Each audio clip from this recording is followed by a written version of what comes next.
नमस्कार, खबरों की खबर में आपका स्वागत है। इस वक्त की सबसे बड़ी खबर एक ऐसी खबर है जिसे सुनकर और जिसकी जानकारी हासिल कर देश के जिहादी गैंग और ये अर्बन नक्सलियों के कलेजे पे दहशत का संचार शुरू हो जाएगा, क्योंकि ये जो खबर है ये देश के गृह मंत्री अमित शाह से जुड़ी हुई है। और ये खबर भी ऐसी है कि जिसके बारे में ज़्यादातर लोगों को ये जानकारी नहीं है। बस ये खबर इतनी ही छन के आई है कि गृह मंत्रालय की तरफ से, गृह मंत्री की तरफ से एक अनडिस्क्लोज लोकेशन पे देश के तमाम टॉप इंटेलिजेंस ऑफिसर्स के साथ कोई बहुत ही इंपॉर्टेंट मीटिंग चल रही है। जब ये वीडियो रिकॉर्ड हो रहा है उस वक्त देश के इंटरनल सिक्योरिटी और थ्रेट्स को किस तरीके से एक फिनिश करने की तैयारी की जानी चाहिए, क्या टेक्निकल और किस हिसाब से इंटेलिजेंस का पूरा एक खाका तैयार किया जाना चाहिए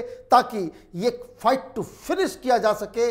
जिहाद और नक्सलियों के आतंक से इंटरनल सिक्योरिटी के जो थ्रेट्स हैं, जो चुनौतियां हैं, उससे निपटने के लिए ये मीटिंग में तय किया जा रहा है। अब यदा कदा इस तरह की खबरें आती है कि गृह मंत्रालय की कोई खुफिया मीटिंग चल रही है, कहां मीटिंग हो रही है किसी को पता नहीं। इस तरह की चीजें होने का मतलब यह है मोदी सरकार, गृह मंत्री अमित शाह कुछ बड़ा करने वाले हैं।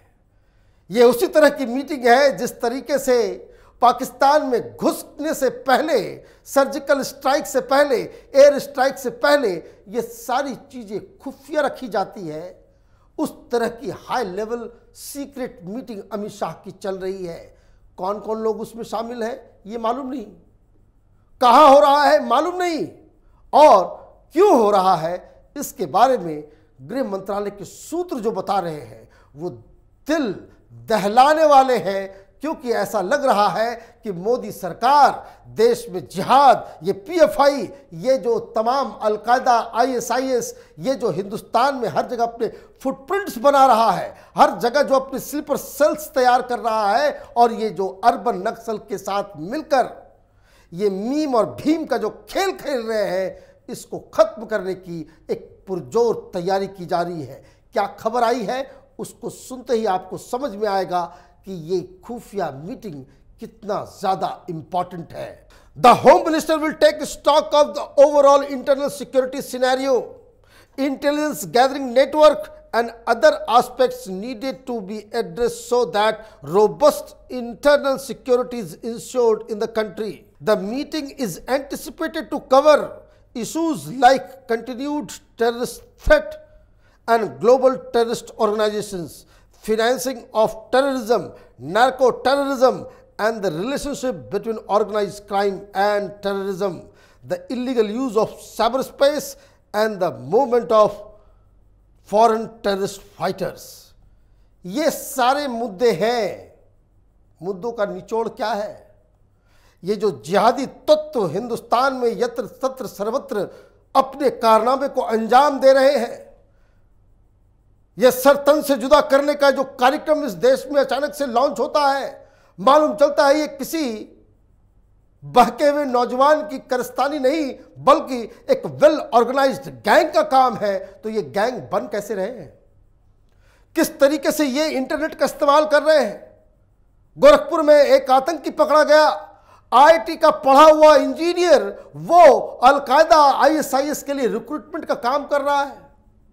तमाम लोग जो पकड़े जा रहे हैं उनके इंटरनेशनल फंडिंग से उनके रिश्ते जुड़ते नजर आ रहे हैं। तो ये सारी चीजें जो हो रही थी, ये जो पीएफआई बिहार के अंदर 15,000 अपनी सेना को खड़ा कर चुका है, और पीएफआई को बैन लगने के बाद वो लोग क्या कर रहे हैं, किस तरह से अपने आप को ऑर्गेनाइज कर रहे हैं। अगर सरकार आंख बंद करके बैठी रह गई, अगर आईबी खुफिया एजेंसी अगर इसके ऊपर कोई सॉलिड प्लान नहीं बनाती है, तो कल देश के किसी भी कोने में ये जिहादी बॉम्ब ब्लास्ट करने के लिए सक्षम हो जाएंगे। तो कैसे इनकी जड़ों को खोदना, कैसे इनकी रीढ़ की हड्डी को तोड़ना, कैसे इनके फाइनेंसेस को रोकना, और जो तमाम चट्टे बट्टे जो इंटेलेक्चुअल सपोर्ट इन लोगों को देते हैं, उन लोगों को कैसे पकड़ना, तो किस तरीके से ये देश के इंटरनल सिक्योरिटी के लिए खतरा बन गए हैं,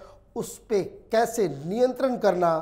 एक तो इंफॉर्मेशन गैदरिंग कि किस तरीके से 1 to 1 एक एक व्यक्ति के ऊपर नजर रखी जाए और क्या कोअर्सिव एक्शन लिया जाए। आईबी सूचना देगी और उसके ऊपर किस तरीके से आप एक कोअर्सिव एक्शन ले सकते हैं, उनको खात्मा करने के लिए उनके खिलाफ कोई ऑपरेशन चला सकते हैं, ये इस मीटिंग में तय किया जा रहा है। और जो बताया जा रहा है कि जो कोऑर्डिनेशन की बात है कि अलग अलग एजेंसियों के बीच रॉ, आईबी, एनआईए, सीबीआई, तमाम तरह की जो एजेंसियां हैं उनके साथ किस तरह से कोऑर्डिनेट करके ये जिहाद और नक्सलियों के खिलाफ हिंदुस्तान में एक नई लड़ाई शुरू करनी है, वो फैसला इस मीटिंग में होना है। और मैं आपको बता दूं, ये जो मीटिंग चल रही है उससे ठीक पहले होम मिनिस्टर ने चिंतन शिविर हरियाणा में किया था। 3-4 दिन पहले तमाम राज्यों के लोगों को बातचीत के लिए बुलाया गया था। उसमें 2-3 नीतीश कुमार और ममता बनर्जी नहीं आई थी, लेकिन फिर भी एक चिंतन शिविर हुआ था जिसमें तमाम राज्यों की तरफ से ये चिंता जताई गई थी कि इस मिनास को कैसे टैकल किया जाए। ये तो हर राज्य में व्याप्त है। और उसके बाद ये जो फाइनल ये जो मीटिंग चल रही है कि क्या एक्शन होना चाहिए, क्या खबर आ रही है, क्या क्या इंपॉर्टेंट चीजें उस मीटिंग में डिस्कस की जा रही है, बताया जा रहा है। The meeting will lay emphasis on how to improve cooperation and synergy between the federal and state security agencies to address the constantly evolving security concern. The meeting is likely to see the attendance of top officers from all across the nation who are concerned with the matter relating to intelligence. Ajay Kumar Bhalla, the Union Home Secretary, and Tapan Deka, the head of IB, would be among the top officials present at the meeting. सबसे अहम चीज ये जो चिंतन शिविर में राज्यों के प्रतिनिधियों के साथ, मुख्यमंत्रियों के साथ, गृह मंत्रियों के साथ जो बातचीत हुई, उसमें सबसे बड़ा प्रॉब्लम जो सामने आता है वो ये आता है कि राज्यों की पुलिस अलग, राज्यों का इंटेलिजेंस डिपार्टमेंट अलग, सेंटर का अपना अलग स्ट्रक्चर, लेकिन इन लोगों के बीच कोऑर्डिनेशन कैसे बने। जैसे ये एनआईए जब पटना पहुंचती है तब मालूम चलता है कि पीएफआई का इतना बड़ा खेल फुलवारी शरीफ में चल रहा है। वहां पता चलता है कि प्रधानमंत्री के कार्यक्रम में ये लोग कुछ हरकत करने वाले हैं।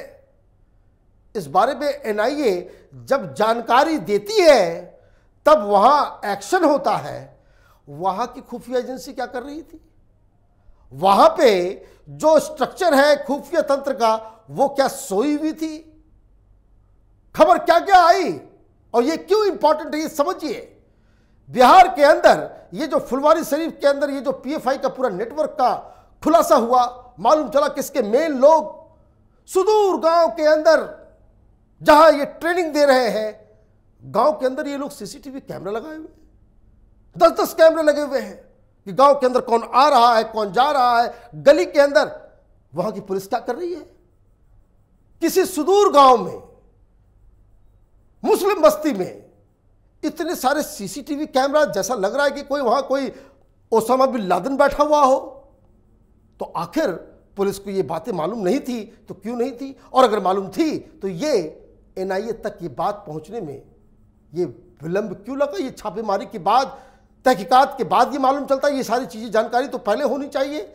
और किस तरीके से आप इस संगठन से जुड़े लोगों, चाहे वो नक्सली हो, चाहे वो जिहादी हो, चाहे वो हिंदू हो, चाहे वो मुसलमान हो, जो एंटी इंडिया गतिविधि में शामिल हैं, उनके खिलाफ उनको किस तरीके से गार्ड में रखा जाए, कैसे वो खुफिया तंत्र के नजरों से ओझल ना हो जाए, उसके लिए ये मीटिंग बहुत जरूरी है।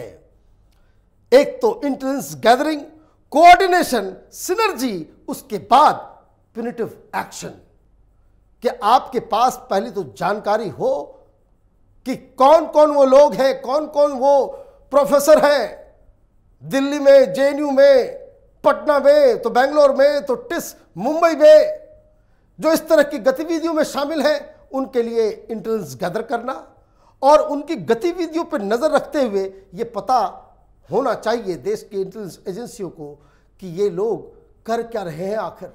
और जैसे ही मालूम चले कि इन लोगों के इरादे नेक नहीं हैं या कुछ बड़ा प्लान कर रहे हैं, तो उसको नेस्त नाबूद कैसे किया जाए, ये टेक्निकलिटी समझने की आवश्यकता इसलिए है कि ऐसा लग रहा है कि अमित शाह, इनका मूड जो है फाइट टू फिनिश का है। इस देश ने कई दशकों से इन नक्सलियों, ये वामपंथियों की हिंसा को झेलते हुए आई है और हिंदुस्तान में ये टुकड़े टुकड़े गैंग, ये जेएनयू और दिल्ली में बैठे प्रोफेसर, ये दलाल पत्रकारों का पूरा गैंग जो ये कहता है कि भाई ये तो सोशल मूवमेंट चल रहा है, अधिकार की लड़ाई चल रही है, ऐसे लोगों के ऊपर कार्रवाई कब होगी, कैसे होगी? क्योंकि देश कोई ऑटोक्रेटिक देश तो है नहीं, यहां कोई हिटलर है नहीं, कानून के हिसाब से सब कुछ चलता है और इसलिए ये जरूरी पड़ता है कि आपके पास वो इंफॉर्मेशन हो ताकि कोई ऑपरेशन या सर्जिकल स्ट्राइक तरह की चीज़ों को आप अंजाम दे सके। तो एक बड़ी खबर और बड़ा इसको कहते हैं फैसला इस तरह के मीटिंग से उभरेगा, ये आशा की जा रही है। हमारी नज़र इस तरह की खबरों के ऊपर बनी रहती है। आप देखते रहिए कैपिटल टीवी। हमारे वीडियोस को लाइक कीजिए, शेयर कीजिए और हमारे चैनल को सब्सक्राइब कीजिए। धन्यवाद।